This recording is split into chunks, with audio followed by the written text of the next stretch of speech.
If something in your relationship feels off, but you can't explain why. If you've spent years trying harder in the relationship and yet it just keeps hurting, this space is for you. Welcome to the Covert Narcissism podcast.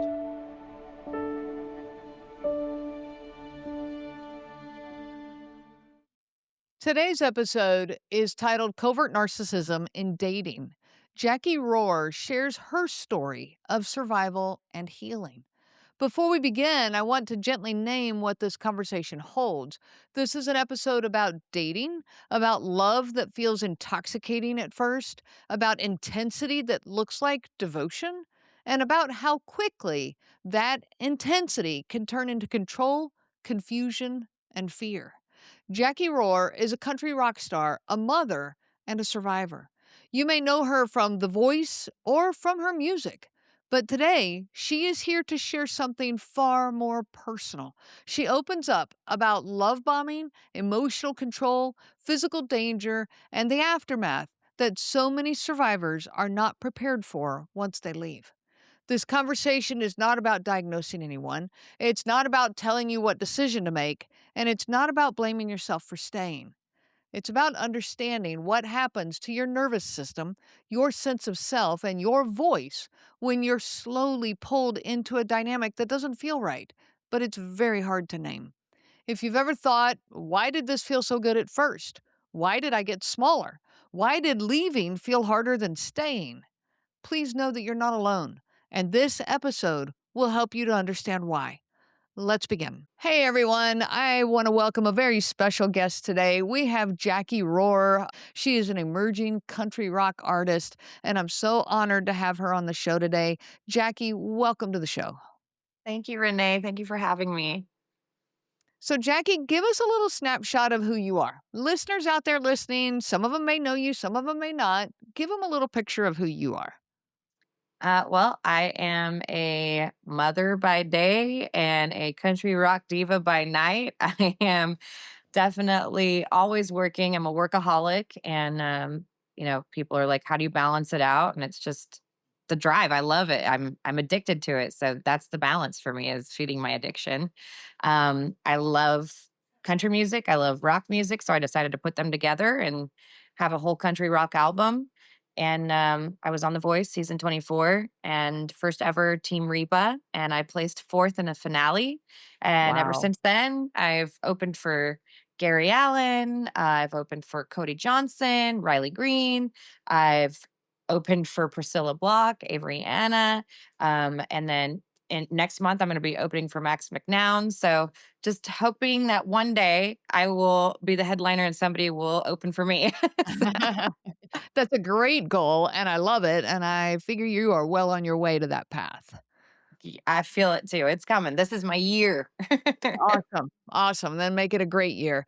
So, Jacquie, what brings you to the Covert Narcissism podcast? You know, I think it's really important when you have a platform like I do to also use it for good. And to me, the sneakiest way that somebody could damage your self esteem and your self worth is dating a narcissist. And I can tell you from experience, that's where I have been. And I think that it's important to understand the red flags so that you don't get to a spot where you can't leave. Only one in four women get out safely once they've surpassed the abusive stage. So I just think it's important that we talk about the red flags so that they can get out safely before the inevitable. Yeah.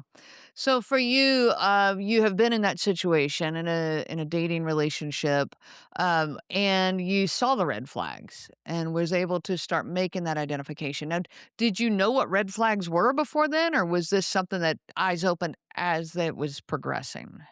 Yeah, it was like such a shock to me because I had never been loved that hard before, loved. And in that stage of my life, the interpretation of love was somebody who just wanted me 100%, couldn't fathom living without me and just making me feel like the most beautiful woman they've ever seen. And it was, little did I know that that now is called love bombing, which I Mm. didn't know was a stage. And then it turned into kind of like breadcrumbing where it was like all the things he said he loved about me in the beginning ended up being things he really hated about me. And I think it's because he couldn't be those things. They try to mirror who they want to be, and that's who they date because they want to be that person. They realize they can't be that person, and you make them feel like a piece of crap because they can't be that person. So that's why they start hating you. And I think at the 3 or 4 month mark is when it finally got physical. And I will say I was really weak in my confidence and my self worth at that point. And I thought, I asked him, have you ever done that to anybody else? And he said, no, I just love you so much. I couldn't imagine you leaving because I was trying to leave. And that's why he held me back with that. Um, and I thought, "Oh, I could fix him. I can fix this man, and he'll never do it again because he loves me so much." And then when he did it again, that's when I got out. I immediately I got out while he was gone, got a restraining order on him, and that was that. So, now I know people say you can walk right through a restraining order, but, sometimes it is enough to let him know, "I'm done. Do not come near me again." In Yeah. my case, it was enough. Okay. Well, I'm really sorry that you went through all of that. I know in some situations it can get physical, which is incredibly scary. Other situations, it's all bark and no bite. It's not physical, but it's the intimidation and making themselves big to where you're afraid of it being physical. And so we Yeah. definitely deal with both sides of that. How was before you had words for this, before you understood what was going on? How was your system responding to the love bombing and the breadcrumbing? You were probably getting mixed signals from him. Yeah, I would say, like, first off, it was almost like dopamine. Like, it was like a drug. Like, I couldn't live without the fact that he was so, like, he cherished me and he adored me. And I had never felt that special before. So it was like, also on top of that, my daughter was, months old. I had split up with my ex who had cheated on me. So we'd split up.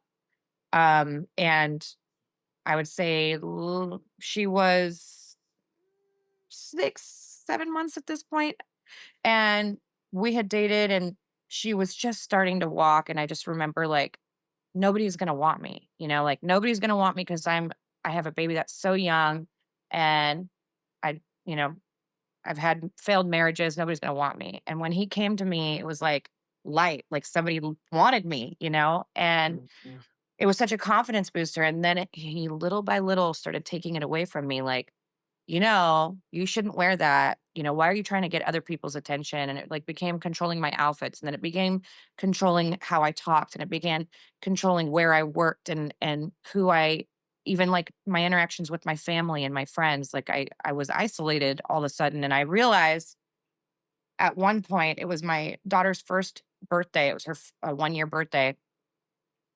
And nobody was there except for me and him. And I thought then I was like, this is not how it's supposed to be. This is a weird relationship and I need to get out of it. And that's when I kind of started planning to get out of it. Okay. Um, I was saving money and stuff. And, I had moved us into this apartment because I had the money. He didn't work. So I had the money.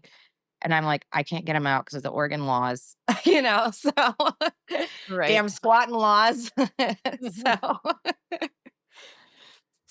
So when you didn't have the words yet, like, were you getting out of the relationship before you even understood what was going on? I would say I I kind of knew what was going on, but I didn't wanna believe what was going on because the person that he showed me in the beginning was the person that I was counting on. And so I was hoping to get it to a point where it could get back there. Like, what am I doing wrong to make him feel this way? Because before he loved me so much. So let me get it back to that. Let me try to get it back to that. And I was always trying to fix it, which there was nothing to fix. The problem was that you can't make that person happy. A narcissist will never be happy. So I was feeding into this empty void, which was also taking a part of my freaking soul and damaging my brain. And it was putting me in this fight or flight all the time where I was always alert. I was like always on eggshells. And then, I would feel like I was going to get a little piece of paradise when I would leave to just go grocery shopping. I could like feel like myself for a second. And I was like, "This is not healthy for me at all. I don't know how to get out of this." And my mom had already been trying to get me out of it. She was like, "I don't wanna be around him. He's not a good person. He's hurting you. Maybe he's not hurting you physically, but he's hurting you mentally. He's emotionally abusive, and you've changed. You're changing, and I Mm. don't like that person that you're becoming because it's a quiet, very weak, meek, mousy person. That's not who you are. You're very boisterous and loud and, you know, Wow. disruptive." So, um, once I knew that, I was leaving, I was trying everything to get out of it, and it came to a head where I was like, I had been faking it for like a month trying to save up money, and it came to a head because he fell asleep with his phone open, and I was like, I was paying for the phone bill, so I'm like, "I'm gonna look." And there it was. He had been cheating on me since day 1. All these apps, dating apps were open. I mean, Hinge, uh, Bumble, Plenty of Fish. I mean, he had them like he'd been checking them regularly, just open. And I'm like, "I'm sitting here paying all your bills. I'm taking care of you and your son. I'm taking care of me and my daughter. You yell at me every time I go to work. You tell me guys are hitting on me at work and that I shouldn't be wearing this or that at work. I'm the only one paying the bills." It was just a lot. And Yeah. I think he knew that I was a giver. Like, I'm the kind of person that wants to provide and take that masculine role in relationships for some reason. It's actually, I know exactly what reason after therapy. But, Mm. I did not know what was going on until retrospectively, I could see how it all played out. And I'm like, never again. I know all the flags now. There is no way you could trick me. You cannot trick me now. There's no way. Good, good, and I'm glad to hear that you've been, in therapy and doing your own work because so many of us, we look for the red flags, in the other person, but there's red flags that are inside ourselves. The red Mm, flags for me are when I start to abandon myself. That tells me there's something wrong here in this yeah, relationship, whether that be a friend or a family member or a dating relationship. And so I'm really glad to hear that you're doing that work on yourself, and I strongly encourage that for each of us. It doesn't make it our fault that this happened, but there's something inside of us that causes us not to see the abusive behavior right off the bat. Not to see it as abuse. yeah, We make all the excuses, or we pour in all the work, or like you voiced, I can love him, and I can love him out of it. I can fix this. What is it inside of us that pushes us so hard to be that person? yeah. And it sets us up for some pretty disastrous relationships sometimes. Yeah, it's like that saying, like, people say, "Oh, my picker is broken," and really, it's just that the little kid that didn't develop, you know, with the right nobody's a perfect parent. My mother was single for most of my upbringing, so it was pretty much me raising myself because she was at work, she was at school, she was doing a lot of stuff, and we had babysitters, but it's like they put us in front of a TV, you know what I mean? So it's like Mhm. taking care of myself and not really feeling the fulfillment of, a father's love because I didn't really have that till my mom married when I was like 14, 15. So, um, having that self worth didn't develop because I didn't have that with a father. And I know exactly why I am the way that I am. A separate part of this is that I experienced um, child sexual abuse when I was very, very young, between the ages of 8 to 11. And that specifically is a wound that you try to fill with love. And Mhm. I never got enough love to give myself that worth. Now, having been in that situation and having a daughter, my love comes from my bond with my daughter. And I don't need somebody that's a male to fill that void. So it's really changed the dynamics for me and what I view as healthy because I want my daughter to grow up knowing that she's worth everything and not getting into a situation like me. Sure. Sure, and I'm really sorry to hear that you went through that. And I hope that, part of that journey is finding as well that that love that that you were trying to replace it with, through some of the relationships, and we're trying to fill this hole inside of ourselves for past trauma, and instead fill it with your own love for yourself, your Yeah. self-care, your self, validation and self-acknowledgement. Yeah. It's been a long journey, and I get it a lot now because they're like, "Oh, you're a workaholic. You're not giving yourself enough self care." And I'm like, "You guys have no idea. I go get a massage once a week. I do like a little face mask, and I have like my self care station where it's like hand mask, feet mask, face mask, and then I prepare myself for a nice massage the next day and."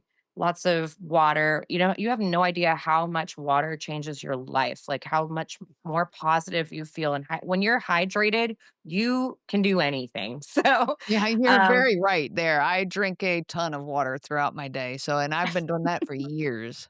yes, so Mhm. there's a healing thing about it, and I try to do, something once a month with my friends, to just keep that connection with them in my busy life. So I do a lot of self-care, and it's Good. necessary. It's really necessary, especially if you've been wounded. Like, it is necessary to reset. Sure. Sure. How do you recognize now when you're starting to abandon yourself again? Have you had that happen? I am so stubborn, and I told myself this. I'm like, this really changed also my outlook. I'm like, I was so stubborn to stay in that crappy relationship. I did everything I could to make that thing work. And I don't know why the hell I was so stubborn about it when I could just be stubborn about loving myself and keeping myself in a healthy mindset. So for me, it's about just being stubborn about the right things. So I am stubborn about my, self care. I'm stubborn about keeping who I am and being 100% authentically me. In the social media world, it's a lot harder because I don't necessarily portray a fake me. I just portray like a more like I'm not going to curse because it's not really necessary. But in my day to day, I'm dropping the f bomb all the time as long as I'm not around a kid. So Right. apart from that, I am authentically who I am, and I think also my partner allows that because I'm not controlling him and he's not controlling me, and that's love. That Yeah. allowing somebody to be who they are, um, even if it doesn't 100% fit the idea of what you wanted for yourself, right? Like for me, um, I knew I wanted a guy with his own car, his own house, and a freaking job that he's had for a while because I'm not going to date somebody that's jobless ever again, right? But I Right. didn't know that that would come with somebody who would never yell at me, somebody who would just want to have a sit down and talk when we're upset, instead of just rage, throwing stuff, crazy stuff. Um, my checklist Mhm. was so small coming out of that relationship, and now it's huge because of the person I'm with. So it's like he ticks everything, and now I know if anything ever happens, it's gonna be impossible to find, but I know my checklist. Okay, well, I'm glad to hear that you have found now, a healthy relationship, Yeah, a relationship centered around seeing each other and giving each other space and not the control and manipulation.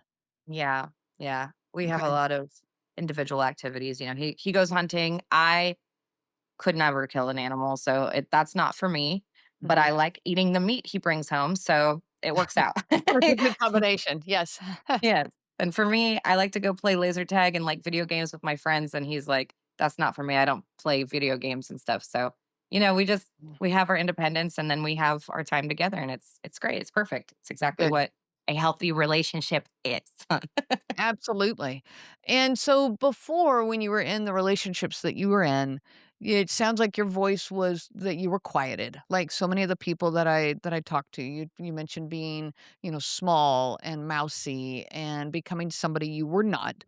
Mm, And at the time, using your voice, like so many of my audience members, using your voice is terrifying because everything gets flipped against you. Everything gets blamed back at you. You get told you're wrong. You get told that your feelings don't matter.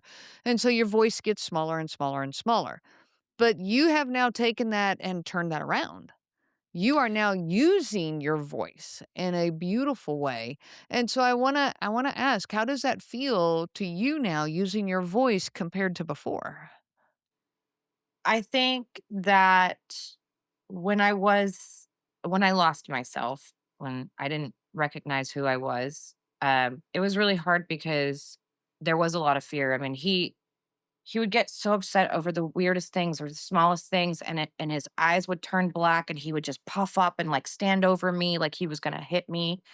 And in those moments, the person that I really am would have just kicked him right in the chest and gone after him like a freaking maniac, because like, how dare you talk to me like that, you know? But in that had come after he had already stripped me away little by little. So it wasn't like who I was and then he came at me. It was who he turned me into. And then he came at me when I was at my lowest and my weakest. So Sure. it he took the strength out of me so that he could easily attack me.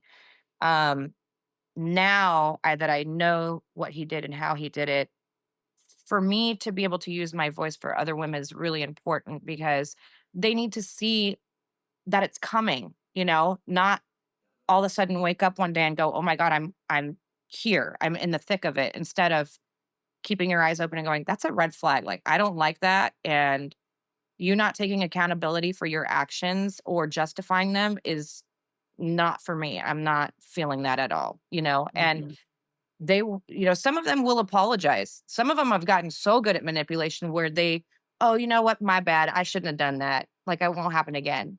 But in their mentality, when you accept that they've done something bad, to them, they justify it like, "Oh, well, she already accepted it. So it's not going to hurt her if I do it again." And Mhm. they will repeat that activity. So if it's a pattern that somebody's repeating, saying sorry for the same thing, you're not in the right relationship, Yeah. Yeah, whether they're a narcissist or not. those apologies are empty words. Yeah. Yeah. They're just, like a hitting a reset button. Yes, exactly. And, Okay. I watch a lot of Lee Hammock videos. I don't know if you've heard of him. He's on TikTok. He's an actual diagnosed narcissist. And when came out of that relationship, I had started watching him and another gal, Serenity, I believe is her name. And she's an actual narcissist therapist. Um, and it's just insane learning the mentality, because I could never understand, I could never understand why it was okay that he cheated. And then if I talked to a guy when we were broken up, that I was the worst person in the world. So it's Mhm. okay for you to literally cheat and sleep with somebody, but because I got a guy's number when we weren't even together, or I had previous partners before I even met you, somehow I'm a cheater? Mhm. So Yeah. Yeah. it's that But weird possessiveness that it's gross. Mhm. Yeah. Well, and it's such a double standard. It's such a, hypocrisy, so hypocritical. And it's the rules don't apply to me, but they apply to you, and Yeah. I'm the judge and jury of those rules, and the enforcer. And that screams narcissism, and it's all in, all the podcast episodes that I've done and talking about just how the impact that that has on the Mhm. person, especially a person who's dug in, convinced that this is the right relationship. You mentioned the love bombing, and yeah, I think you said that you'd never been loved so, I don't know if you said intensely or you'd never been loved so hard before. And I get that. That's that intensity. You mentioned dopamine, and yes, it's a massive dopamine hit, especially if you're coming from a background of trauma, a background of abuse or neglect that has left you starved. Then when it's like being starved and getting a full course meal, 5-course meal all of a sudden, and you're just, oh my gosh, you're just eating it, taking it all in, but then you're hooked. And then as they start to change, start to remove that love, start to breadcrumb, start to blame, all of these things, it causes us to just become desperate in our attempts to fix it, to get back to, that person that they were, the relationship that we had. So in the midst of all of this, as your voice got smaller and now then it turned around. At some point this turned around. Mhm. What was that turning point for you where you realized this is how I want to use my voice? You know, um, I think it was. pretty much, well, I'll tell you how it kind of became. It was, you know, he had strangled me, and my daughter was in her crib, and all I could think of is, like, I'm not gonna live to raise her. So Mm, when that moment happened, I just told myself, like, it's not ever if I get out of this, I'm not ever gonna allow this in my life again. And I immediately, like, I left. My family came and packed all my stuff for me. I didn't even show up. Like, my friends and family went there, they packed a U-Haul, they freaking flipped him off, and they took my stuff, good. and I moved into my own place with my own daughter, just her and I. And I'll tell you that the withdrawal from leaving a narcissistic relationship was probably harder than being in it, Mm. because my body didn't know how to react from that breakup. Like, going from daily being in fight or flight to, like, having peace. Being And able to breathe. I did not know how to handle it. So I Mhm. became really depressed, and I did just enough to take care of my daughter. I was co-parenting. I had, a 50-50. So on the days that she was gone, I was in bed all day long until I went to work, and then I'd go back home all day long. And I'd think to myself, what did I do wrong? How do I fix it? And I would see all these highlight reels of, like, how good things were instead of focusing on the fact that he just did that to me. My brain only thought of the good stuff that was between us. And it was like, go back to him. He loves you. And I just had to be so stubborn about not going back, but it depressed me so bad. One day, one of my friends came over that I hadn't seen in a long time. And he basically broke into my apartment because I wasn't answering the door. And he was like, "Let's go get your bathing suit. We're going to the river. You just need, like, a hike and a river. Like, you just need a reset." And we went there, and I had never jumped off high rocks before. And he was like, "If you can do this, you're liberating yourself." And we jumped off a really high rock. I jumped into the river, and I swear to God, it was like a baptism. Like, as soon as I came up, I was happy and I was free from that relationship. Wow. Wow, what a beautiful story, and it's so true that sometimes you need that moment of that's a massive adrenaline rush jumping off of a high cliff, but then the success of it, the adrenaline rush leads to a dopamine release, like, all of that scientifically makes sense, and so it's just became like a freeing moment because you let a lot of that go. Yeah. Wow, Yeah. what a great story. I highly recommend it.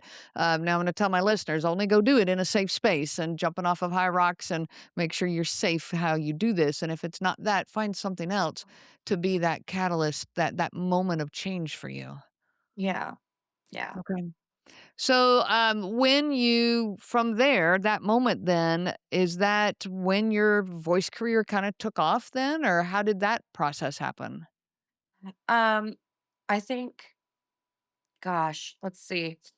I I I kind of focused on my music. At that time I was a wedding DJ, and I had met my current partner at one of the locations that I was DJing at. And I don't know, maybe like 5 or 6 months after we met, he asked me to move in, and I kept my apartment for another 6 months because I was so scared to Mhm. move in with somebody again after what had just happened to me. Sure. So I kept it for another 6 months. I was, Mm. paying rent while I was still, I was staying here. And after a few sessions of therapy, realizing, like, because I'm like, what is wrong with this relationship? We don't fight. There's no arguments. Like, I don't know what's going on, he doesn't love me, he's not Mhm. jealous. He's not controlling. He doesn't love me. Um, and It's I went to therapy. amazing how much the narcissistic abuse in our life confuses us in that way. Yes, it was Mhm. very confusing. And so I literally had to get therapy for me to accept healthy love. because it was Wow. not clicking in my brain. And I would say about a year and a half to 2 years in, he helped me kind of fund my EPK, my EP, which is it was like 3 or 4 songs that I had recorded in Nashville. And once I recorded that, I had kinda tried I've been always trying out for The Voice, but I decided to start trying out for it again. And I was literally waiting for just one more email to put in for the distribution to release my music, and I got the call that I got on The Voice. And that, you know, that changed my life. I think my daughter was 6, 6 at the time. So yeah, I was holding on to that music for quite some time because I had recorded it and then I just didn't feel confident enough to release it. And then I was ready to release it. And yeah, and then my team was like, don't release it. Do not release it yet because we want to release it coming off the show. Sure. So I had to hold on to it even longer. But now that I have like Reba's guidance and stuff, we still talk. She's still Wow. in my life and she's still, I'll send her music and I'm like, hey, what do you think about this? And she'll give me some notes and stuff. So it's just really nice to have somebody like her who's so epically known for her musicianship and um also getting to know her writers. She has me writing with her writers and stuff like that. It's just incredible that I've found my voice through music, which also was therapeutic and healing for me. I Mhm. found my voice because also I just wanted to be a strong role model for my daughter. I don't want her ever to feel like she needs to settle for somebody that's not going to respect her Right. or love her correctly. And that's really important. I love her. Even though I love myself a lot, I love her more than I love myself still. Mhm. And Um, I just wanna protect her heart because it's very precious to me. Yeah, what a beautiful story. And thank you, Jackie, for being here, for sharing your story. Thank you for the vulnerability. Thank you for sharing the ups and downs of this.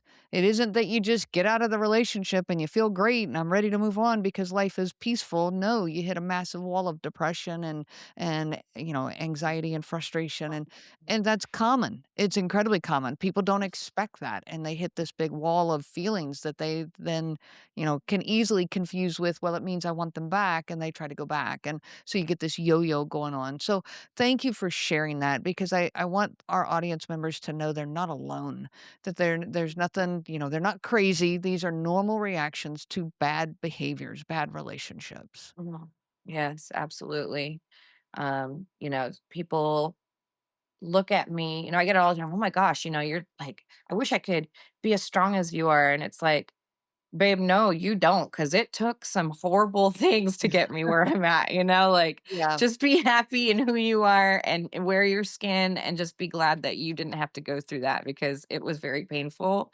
But Yeah. now I can kind of sit on my soapbox and be like, hey, this is not a bit acceptable behavior. Like, get out of that. Hmm. I've saved a few friends from narcissistic relationships where I've met that person and right off the bat, I'm like, absolutely not. That person is not a good person. And come to find out exactly that. Yeah. So Yeah.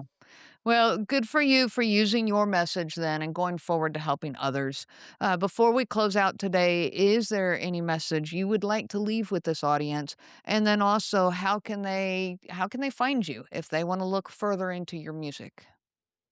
yeah, I think the message would be, I mean, if you look at somebody like me and you think that, I have it all and I have found my voice and I've done all these amazing things, just know that that was like a phoenix coming out of the ashes of really a lot of trauma. And I'm trying to give you those red flags so that you don't have to go through that. You can just be strong. So be Mm. stubborn about loving yourself instead of loving somebody else, even when they're crappy to you. Um, and you can find me anywhere. I'm on all streaming platforms. I am on all, TikTok, Facebook, all that stuff. Just at Jacquie Roar. My name's spelled really weird though. It's Jacquie. Roar. And yeah, I mean, please go listen to my song Other Side. It's about my experience being in a narcissistic relationship and finding real love in the aftermath. So Well, Jackie, thank you so much for sharing your story and for taking your voice then and helping to make this world a better place. And by the way, I don't think your spelling is strange. I actually think it's beautiful. I love that thank you. spelling of your names. So Thank you, Renee. I always like yell at my mom. I'm like, you couldn't have just left it at CKIE. It's so much easier. and that is fair, and I get that, but I think it's a beautiful spelling. So, Thank you. but Jackie, thank you so much for being here. Well, thank you for having me. I really appreciate it. And I really appreciate whoever is listening. Just be safe out there. Before we close, I want to thank Jackie for her honesty, her courage, and her willingness to speak about the parts of this journey that don't get talked about often enough, especially the grief, the withdrawal, and the confusion that come after you leave. If you recognize yourself anywhere in this conversation, I want you to hear this clearly. There is nothing wrong with you. Your reactions make sense in an unsafe dynamic. Leaving a covert narcissistic relationship does not instantly bring you peace. It often instead brings a wave of emotions that your body's been holding back for a really long time. That doesn't mean you made the wrong decision. That doesn't mean that you're weak. It means that your system is recalibrating. If this episode stirred something in you, I encourage you to be gentle with yourself today. Ground your body, drink some water, take some deep breaths, step outside if you can, and remind yourself that awareness is not the end of the story, it's the beginning of clarity. Your story matters, and you deserve to be heard without judgment.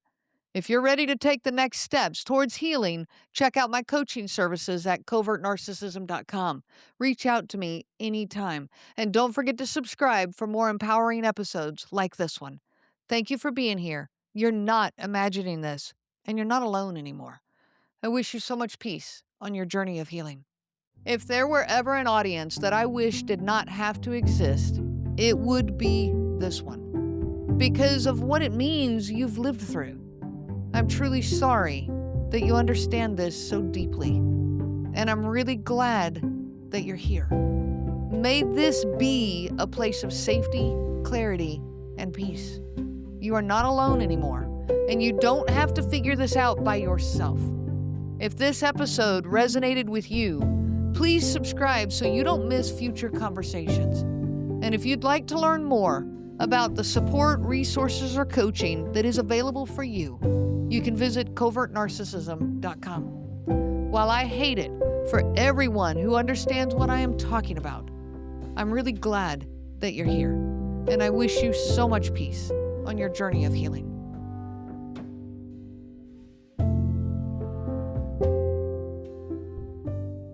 The information provided by Renee Swanson, Covert Narcissism Podcast, and CNG Life Coaching is for educational purposes only and is not to be used for diagnosis purposes. It is not intended to be a substitute for clinical care.